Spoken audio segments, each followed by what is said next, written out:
Warahmatullahi wabarakatuh.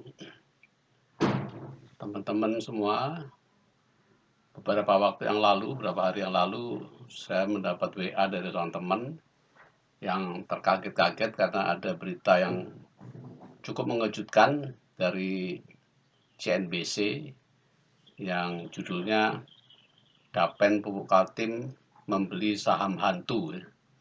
Karena tiba-tiba saja muncul saham DAJK dalam list bursa yang dimiliki oleh Dapen Pupuk Kaltim. Padahal saham itu di AJK itu sejak 2018 sudah di listing ya, karena pilot. Saya kira berita itu yang pasti tidak betul atau ada kesalahan administratif. Memang bukan dulu ya, Dapen memang memiliki saham itu. Tapi kemudian oleh kebijakan pengurus dan karena sudah diganti oleh pendiri, saham itu dikeluarkan dari pembukuan dana pensiun. Nah, beberapa hari sebelumnya saya mendatangi OJK ya, dan mempertanyakan 11 item itu kenapa dikeluarkan dari pencatatan pembukuan dana pensiun. Ya, karena penambahan PSL itu mestinya tidak disertai dengan penyerahan aset ya, penyerahan aset dari Dapen ke Pupuk Kaltim. Dan itu 11 item ya, di AJK hanya salah satu itemnya. Yang lain adalah Menteng Park, Borneo B, apartemen, kemudian kondotel, tanah, dan sebagainya. Saya ingin menjelaskan tentang saham di AJK dulu. Jadi tadi mungkin kemungkinan itu dikoreksi oleh OJK sehingga muncul lagi atas barangkali saya nggak tahu ya, atas pertanyaan saya ketika saya menemui OJK dan mempertanyakan ya kenapa kok 11 item itu dikeluarkan dari pembukuan Dapen Pupuk Kaltim gitu. Kita nggak tahu apakah karena itu atau memang karena kesalahan administratif. Yang jelas tidak mungkin dibeli oleh pengurus lagi dan pengurus sedang mempertanyakan ke BEJ. Nah, saya ingin menjelaskan soal saham DAJK ini karena kemudian muncul lagi terus banyak komentar kalau kita punya saham DAJK yang akhirnya pilot dan di listing itu, karena pembeliannya dilakukan pada saat saya menjadi dirut dana pensiun, sehingga saya tahu persis.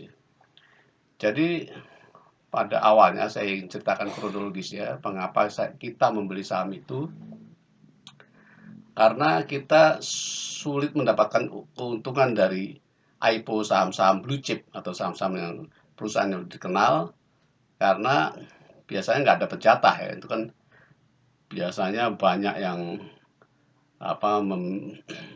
meminta banyak yang tertarik untuk membeli saham yang perusahaan yang terkenal, misalnya Siloam atau kemudian Wika Beton yang ada konteksnya dengan BUMN, itu biasanya laris manis.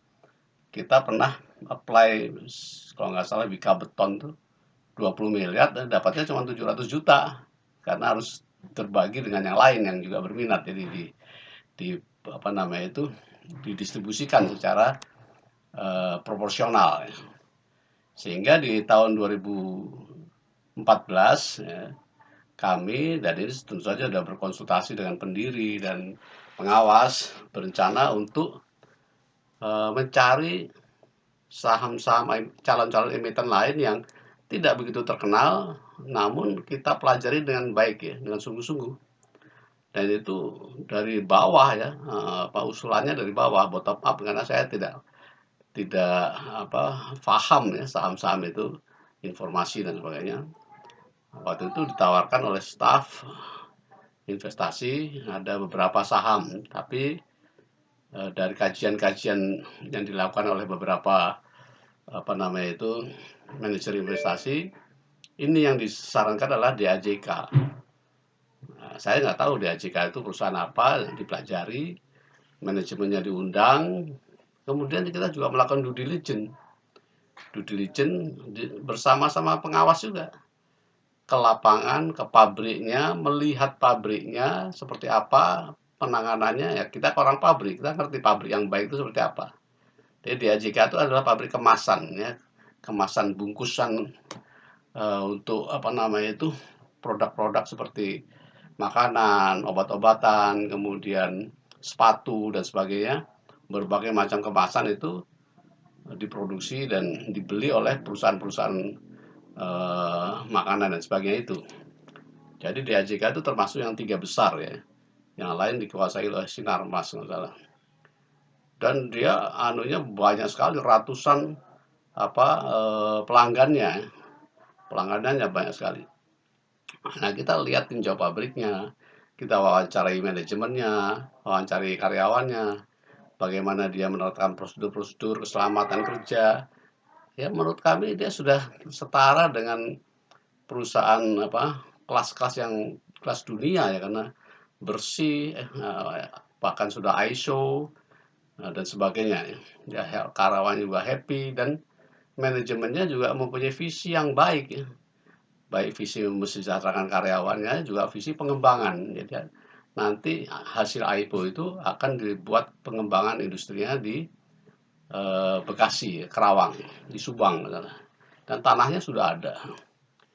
Jadi kita semua melihat bahwa ini punya prospek, ini punya prospek, dan ternyata benar. Jadi setelah kita apply 20 miliar itu,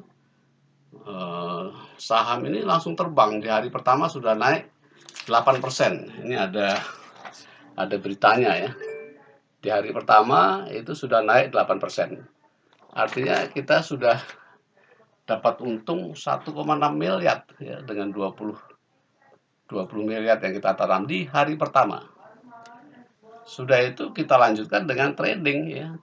Trading saham itu, trading itu bisa dilakukan jangka pendek, apa namanya, dan kita trading itu lakukan dengan baik kita langsung sendiri maupun dengan cara bermitra dengan perusahaan lain yang masih punya hubungan dekat ya dengan PT DAJK ini, sehingga ada kepastian pendapatan ya.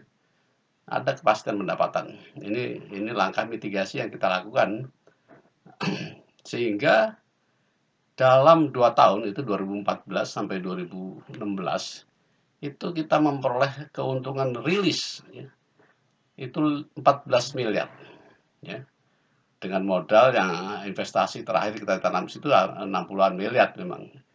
Tapi kita dapat keuntungan rilis sekitar 14 miliar rupiah dari saham DAJK itu saja.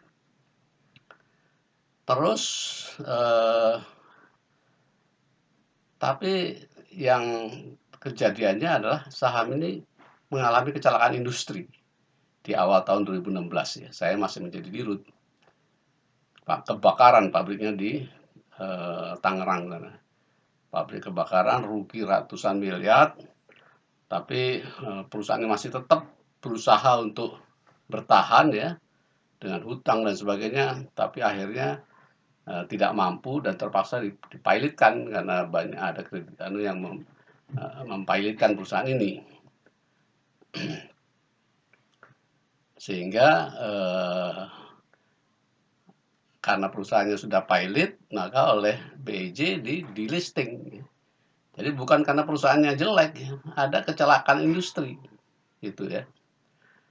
Nah, terus tetapi Dapen tidak rugi, gitu. Karena kita ada kerjasama yang baik dan pihak DAJK maupun mitra kita itu berjanji untuk mengembalikan nilai aset yang kita miliki itu, meskipun tidak seluruhnya cash.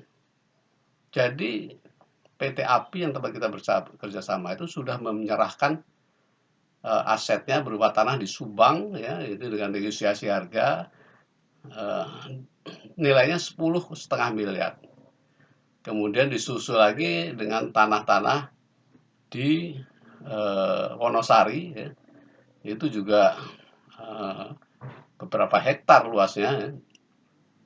Itu nilainya sekitar 23 miliar nilai appraisalnya ya.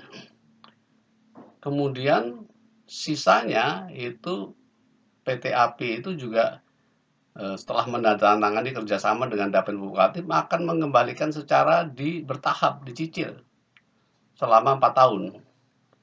Dan mereka juga menyerahkan jaminan berupa tanah di Singkawang.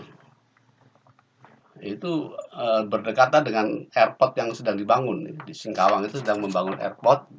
Jadi bukan di hutan belantara ya, tapi di lokasi yang cukup strategis karena berdekatan dengan, dan luas sekali, saya lupa luasnya. Mungkin nilainya juga puluhan miliar itu ya. Dan itu sebagai jaminan aja. Pihak API membayar secara dicicil selama 4 tahun sesuai perjanjian. Jadi kalau dihitung-hitung tidak ada ruginya. Apalagi karyawan juga tidak dirugikan karena sudah digantikan oleh pendiri dengan PSL di tahun yang dibayarkan di tahun 2020 itu. Jadi karyawan tidak rugi, Dapen juga tidak rugi karena sudah ada penggantiannya. Sehingga ini perlu saya luruskan, seolah-olah saya membeli saham dengan kurang hati-hati. Jadi itu tidak benar, tidak ada yang dirugikan.